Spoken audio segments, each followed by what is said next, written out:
Salut à tous, on est dimanche, c'est donc le jour de 3C aujourd'hui, un 3C un petit peu surprise, parce que je voulais faire quelque chose de plus léger, donc 3 raisons pour regarder Star Trek.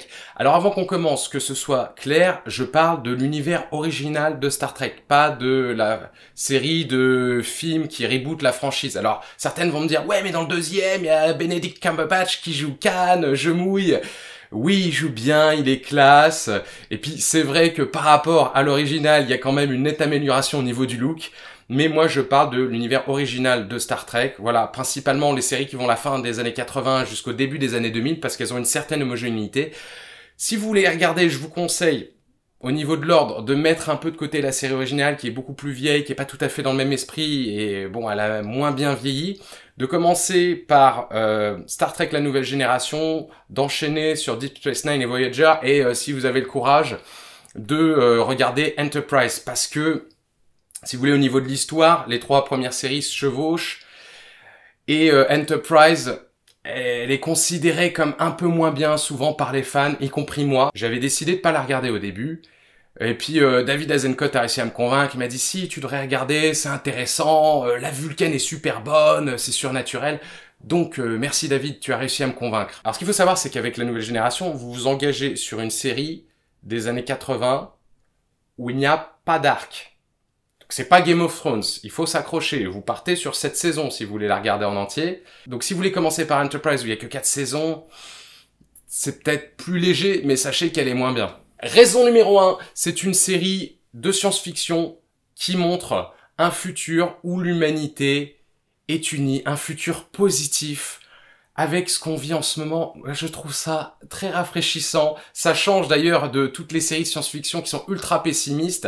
Là, si vous voulez, l'humanité est unie. Elle a même réussi à réunir autour d'elle d'autres espèces. Elle a réussi à relever des défis incroyables, l'exploration spatiale, la cohabitation avec d'autres espèces. Elle a réussi à résoudre les problèmes de la faim, de la guerre sur Terre, etc. Les êtres humains ne travaillent plus pour gagner de l'argent, mais pour le bien commun de la société. Ça fait du bien de voir tout ça. Voilà, si vous avez des tendances collectivistes, ça va vous plaire de voir une société dans ce style-là qui fonctionne. Si vous êtes ultra-capitaliste, regardez-la quand même. Ça pourrait vous faire changer d'avis, vous faire dire « Ah, peut-être ça pourrait mieux marcher comme ça ». Deuxième raison, on y voit plein d'espèces extraterrestres extrêmement différentes. Certaines même sont non humanoïdes. Il y a notamment une forme de vie cristalline dans Star Trek la nouvelle génération. Ils découvrent aussi à un moment donné une forme de vie microscopique, mais qui fonctionne un peu comme un ordinateur.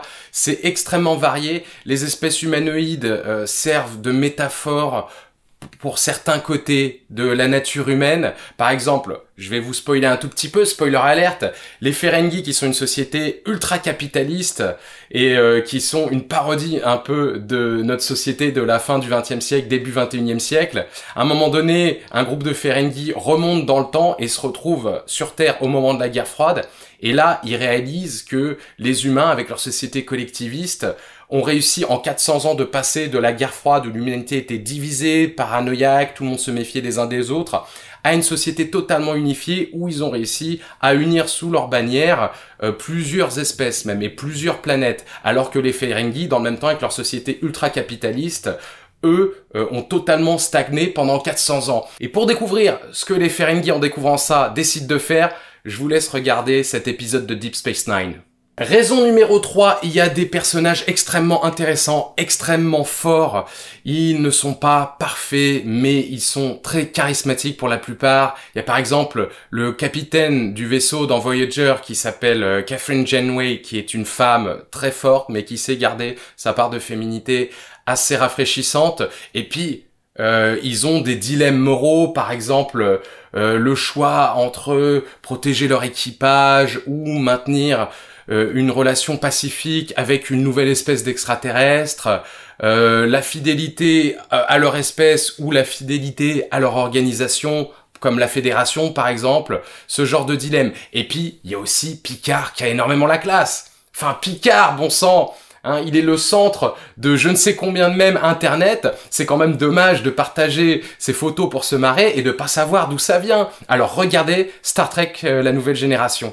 Voilà, j'espère que cette vidéo vous a plu et qu'elle vous a donné envie de regarder ces séries Star Trek de la fin des années 80 jusqu'au début des années 2000. Il y a une nouvelle série Star Trek qui est en préparation, je vous laisse vous renseigner par vous-même là-dessus.